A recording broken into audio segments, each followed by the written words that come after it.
রাখবো পরবর্তী সংবাদে। পাহাড় নিয়ে বাড়তি চিন্তা, বাড়তি নজর রয়েছে শাসক দলের, তা নিয়ে কোনো সন্দেহ নেই। কিন্তু তারপরও এবারে পাহাড়ের ক্ষেত্রে যে বিশেষ বিশেষ জনজাতি গোষ্ঠীরা রয়েছে তাদের দিকে কি বেশি মনোযোগ রয়েছে বিজেপির, এমনটাই মত, এমনটাই প্রশ্ন রাজনৈতিক মহল তুলছে। তার কারণ বিভিন্ন ক্ষেত্রে পাহাড়ে দেখা যাচ্ছে বিভিন্ন রকমের ছবি। যদিও প্রচার চলছে, প্রচার নিয়ে ব্যস্ত রয়েছেন সকলে, এবং সেই প্রচারেই দেখা গেছে আজকে যে ছবি, বিপ্লব দেব পশ্চিম আসনের প্রার্থী এবং মথার প্রতিষ্ঠাতা প্রদ্যুৎ কিশোর দেববর্মনকে একত্রে, এবং তারা বিশেষ করে দলীয় কর্মসূচি পালন করতে গিয়ে কোনো এক কর্মীর বাড়িতে আহার করছেন, সেই ছবি ধরা পড়েছে ইতিমধ্যে ভাইরাল সোশ্যাল মিডিয়াতে। তবে সেই জায়গাতে প্রশ্ন উঠে আসছে যে পাহাড়ে রিয়াংদের নিয়ে, রিয়াং জনজাতিদের ভোট নিয়ে কি চিন্তায় রয়েছে বিজেপি, বা বাড়তি কোনো চাপ রিয়াং ভোট টানতেই কি বিপ্লব দেবকে নিয়ে যৌথ কর্মসূচি প্রদ্যুতের রয়েছে, এমনটা প্রশ্ন ফেলে দেওয়া যাচ্ছে না। অন্যদিকে পাহাড়ে কর্মসূচি যেরকম চলছে তারই সঙ্গে যৌথভাবেও প্রচার লক্ষ্য করা যাচ্ছে বিজেপি এবং মথার, তার সঙ্গে আইপিএফটিও যোগ দিচ্ছেন কোনো কোনো ক্ষেত্রে। কথা বলবো আমাদের প্রতিনিধি অঙ্কিতা বর্ধন রয়েছে টেলিফোন লাইনে।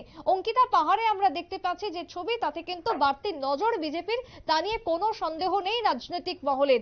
এবারে সেই জায়গাতে কি বিশেষ কোনো জনজাতি গোষ্ঠীকে নিয়ে কি বিশেষ ভাবনা চিন্তা, কি বলবে?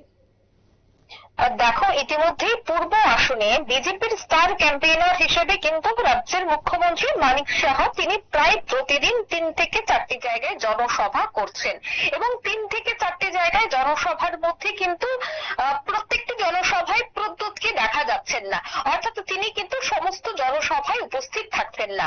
তিনি কোথায় থাকছেন? তিনি থাকছেন রিয়াং শরণার্থীদের যে জায়গা রয়েছে সেখানে তিনি ছুটে যাচ্ছেন, এবং সেখানে তিনি প্রচার করছেন, রিয়াং শরণার্থীদের সাথে, রিয়াং গোষ্ঠীর সাথে তিনি আলোচনা করছেন। দেখো, রিয়াং জনজাতি গোষ্ঠী এমন একটা গোষ্ঠী যাকে নিয়ে ইতিমধ্যেই চিন্তায় রয়েছে বিজেপি। তার মূল কারণ কি? রাজনৈতিক বিশ্লেষকরা বলছে, দেখো, ইন্ডিয়া জোটের যিনি প্রার্থী উনি হচ্ছেন রাজেন্দ্র রিয়াং, অর্থাৎ ওনার যে সারনেমে সেটা হচ্ছে রিয়াং। সেক্ষেত্রে ত্রিপুরাতেও একটা রিয়াং এর বিশাল একটা অংশ রয়েছে, সেক্ষেত্রে একটা রিয়াং এর প্রতি আবেগ অবশ্যই থাকতে পারে। সেই আবেগটাকে যেন ইন্ডিয়া জোট বিশেষ করে রাজেন্দ্র রিয়াং কাজে না লাগাতে পারে, তার জন্যই কিন্তু প্রদ্যুৎ কিশোর দেববর্মন আজ থেকে বহুদিন যাবত তিনি রিয়াং জনজাতি গোষ্ঠীর সাথে কথা বলছেন, আলাপ আলোচনা করেছেন। আমরা কিছুদিন আগেও তুলে ধরেছিলাম আমাদের দর্শকদের সামনে যে মুখ্যমন্ত্রীর একটি জনসভায় প্রদ্যুতের উপস্থিত থাকার কথা ছিল, কিন্তু তিনি সামান্য কিছু সময় সেখানে থাকলেও সেখান থেকে তিনি সোজা চলে যান রিয়াং জনজাতি গোষ্ঠীর যে এলাকাগুলি রয়েছে সেই এলাকায়, এবং তিনি বিগত 5 থেকে 6 দিন যাবৎ রিয়াং জনজাতি গোষ্ঠীর বিভিন্ন জায়গা তিনি চষে বেড়াচ্ছেন। এই যে তাদের একটা বৃহৎ অংশ কিন্তু রয়েছে, তাই এই যে ভোটার্সরা রয়েছে তাদের কিভাবে মন জয় করা যায়, তার জন্য এতদিন ইন্ডিভিজুয়াল ভাবে অর্থাৎ এককভাবে প্রদ্যুৎ কিশোর দেববর্মন তিনি সভা বা তিনি রণকৌশল তৈরি করলেও ইতিমধ্যেই কিন্তু পশ্চিম আসনের যে প্রার্থী বিপ্লব কুমার দেব তিনি এবার প্রদ্যুতের সাথে গিয়ে গিয়ে কিন্তু বিভিন্ন জায়গায় সভা করছে। আরেকটা বিষয় সেটা হচ্ছে 2018 সালেও আমরা দেখেছিলাম বিপ্লব কুমার দেব তিনি কিন্তু পাহাড়ের বিভিন্ন জায়গা চষে বেরিয়েছেন, বিভিন্ন জায়গায় তিনি গেছেন, কথা বলেছেন জনজাতিদের সাথে। এই যে বিপ্লবের চেহারা 2018 সালে দেখা গিয়েছিল, সেই চেহারার জন্য পুনরাবৃত্তি আবার হচ্ছে 2024 সালের লোকসভা নির্বাচনে। 2018 সালের যে রাজ্যে বিধানসভা নির্বাচন হয়েছিল, সেই বিধানসভা নির্বাচনে কিন্তু পাহাড়ে ভালো ফল করেছিল বিজেপি। এই যে বিপ্লব দেব বিভিন্ন জায়গায় ঘুরে বেরিয়েছেন, চষে বেরিয়েছেন, এই সমস্ত বিষয়গুলিকে মাথায় রেখে ইতিমধ্যেই কিন্তু কেন্দ্রীয় নেতৃত্বরা বিশেষ নির্দেশ দিয়েছে বিপ্লব কুমার দেবকে যে তিনি যেন এবার পাহাড়ের বিভিন্ন জায়গায় যান, চষে বেড়ান। সেই মোতাবেক কিন্তু আজ আমরা দেখতে পাচ্ছি প্রদ্যুৎ কিশোর দেববর্মনকে সঙ্গে নিয়ে তিনি রিয়াং জনজাতি গোষ্ঠীর প্রত্যেকের বাড়ি বাড়ি যাচ্ছেন, কথা বলছেন, তাদের মন জয় করার চেষ্টা করছেন। এর মূল কারণ রাজনৈতিক বিশ্লেষকরা বলছেন যে রাজেন্দ্র রিয়াং, ইন্ডিয়া জোটের প্রার্থী রাজেন্দ্র রিয়াং তিনিও একজন উপজাতি, সেক্ষেত্রে এই যে একটা আবেগ জড়িয়ে থাকে, সেই আবেগটা যেন ভোট বাক্সে না পড়ে, তার প্রভাব যেন না পড়ে, তার জন্যই কিন্তু ইতিমধ্যেই স্বয়ং রাজ্যের প্রাক্তন মুখ্যমন্ত্রী পশ্চিম আসনের বিজেপি প্রার্থী বিপ্লব কুমার দেব তিনি এবার যাচ্ছেন পাহাড়ে। তিনি পাহাড়ের বিভিন্ন জায়গা চষে বেড়াচ্ছেন। আগামীকাল তিনি আবারও পূর্বে বিভিন্ন জায়গায় জনসভা করবেন, তার সঙ্গে খবর রয়েছে যে রিয়াং জনজাতি গোষ্ঠীর যারা নেতৃত্বরা রয়েছেন তাদের সাথেও তিনি আলোচনা করবেন, বৈঠক করবেন। এই মুহূর্তে কিন্তু বিজেপি সূত্র মারফত আমরা এই খবর পাচ্ছি। সুপ্রীতি। অঙ্কিতা, সেই জায়গায় দাঁড়িয়ে আজকে দেখা গেল প্রদ্যুৎ কিশোর দেববর্মন এবং বিপ্লব কুমার দেব একদলীয় কর্মীর বাড়িতে দুপুরে আহার করছেন। এই যে ছবি আমরা এই মুহূর্তে দেখাচ্ছি টিভির পর্দায়, তাহলে কোথাও গিয়ে একটা ফিল গুড হাওয়া রয়েছে দুই দলের মধ্যে, সেটাই কি বোঝাতে চাইলেন তারা, এই ফিল গুড হাওয়াটা? একদমই। দেখো, সেক্ষেত্রে কিন্তু উপজাতিদের একটা অংশ তারা কিন্তু অনেকটাই ক্ষুব্ধ রয়েছে যে বিজেপি এবং মথা একসাথে চলে এসেছে। সেক্ষেত্রে তাদের যে এতদিনের একটা তিপ্রা ল্যান্ড নিয়ে যে একটা দাবি দেওয়া ছিল, সেই বিষয়গুলি আদতে আগামী দিনে সম্ভব হবে কিনা, নাকি রাজ্য সরকারের সাথে একজোটে এসে সে সমস্ত স্বপ্নগুলি একেবারে চুরমার হয়ে যাবে, এই বিষয়গুলি কিন্তু জনজাতিদের একটা অংশের মধ্যে কাজ করছে।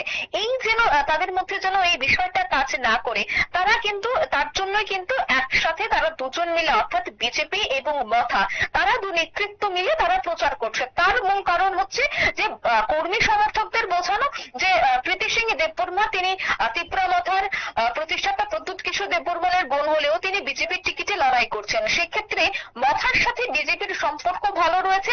মথা যদি জনজাতিদের জন্য কিছু চাইতে যায় রাজ্য সরকারের কাছে, সেক্ষেত্রে রাজ্য সরকারও সমস্ত বিষয়ে এগিয়ে আসবে। এই বিষয়গুলি যেন সাধারণ মানুষ বুঝে, তার জন্যই কিন্তু একসাথে বিভিন্ন জায়গায় সভা বা কর্মসূচি আমরা দেখতে পাচ্ছি। বিশেষ করে এই যে রিয়াং জনজাতি গোষ্ঠীর বিভিন্ন জায়গায় সভা, এই সভাগুলির যে ছবি ইতিমধ্যে উঠে আসছে, সেই ছবিগুলি কিন্তু সমস্ত প্রশ্নের জবাব দিয়ে দিচ্ছে যে আগামী দিনেও যদি এক প্রকার সংশয় থাকে যে প্রদ্যুৎ কিশোর দেববর্মনকে ভরসা করা বা এই সমস্ত বিষয়গুলি যদি আগামী দিনে উঠে আসে, তাতে যেন প্রভাব ভোট বাক্সে না পড়ে, তার জন্য আগে থেকেই কিন্তু বিজেপি সহ আমরা দেখতে পাচ্ছি রাজ্যের যারা মন্ত্রী রয়েছে, বিশেষ করে টিঙ্কু রায়, তিনিও কিন্তু বিভিন্ন জায়গায় যাচ্ছেন, এই সমস্ত প্রচার অভিযান করছেন, বৈঠক করছেন। অর্থাৎ উপজাতিদের মন জয় করা, তার সঙ্গে ইন্ডিয়া জোটের যিনি প্রার্থী রাজেন্দ্র রিয়াং যেন কম ভোট পায়, বিজেপির যিনি প্রার্থী প্রীতি সিং দেববর্মা তিনি যেন বেশি ভোটে জয়যুক্ত হন, তার জন্য কি কি করণীয়, কি কি দরকার, প্রত্যেকটা বিষয় কিন্তু জানার চেষ্টা করা হচ্ছে।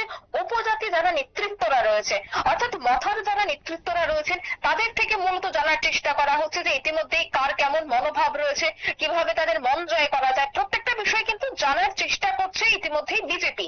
যার জন্য আজ দেখা গেছে যে বিপ্লব কুমার দেব তিনি গেছেন এবং তিনি প্রদ্যুতের সাথে সে সমস্ত জায়গায় যাচ্ছেন, আগামী দিনেও যাবেন। অর্থাৎ 26 তারিখে যে নির্বাচন বা ভোট গ্রহণ পর্ব শুরু হতে যাচ্ছে, তার আগ পর্যন্ত কিন্তু ইতিমধ্যেই শহরে যে সমস্ত নেতা কর্মীরা রয়েছে তারা কিন্তু এবার পূর্বে গিয়ে প্রচারে সব থেকে বেশি ঝাঁপিয়ে পড়তে আমরা দেখতে পাচ্ছি। সুপ্রীতি। একেবারেই তাই।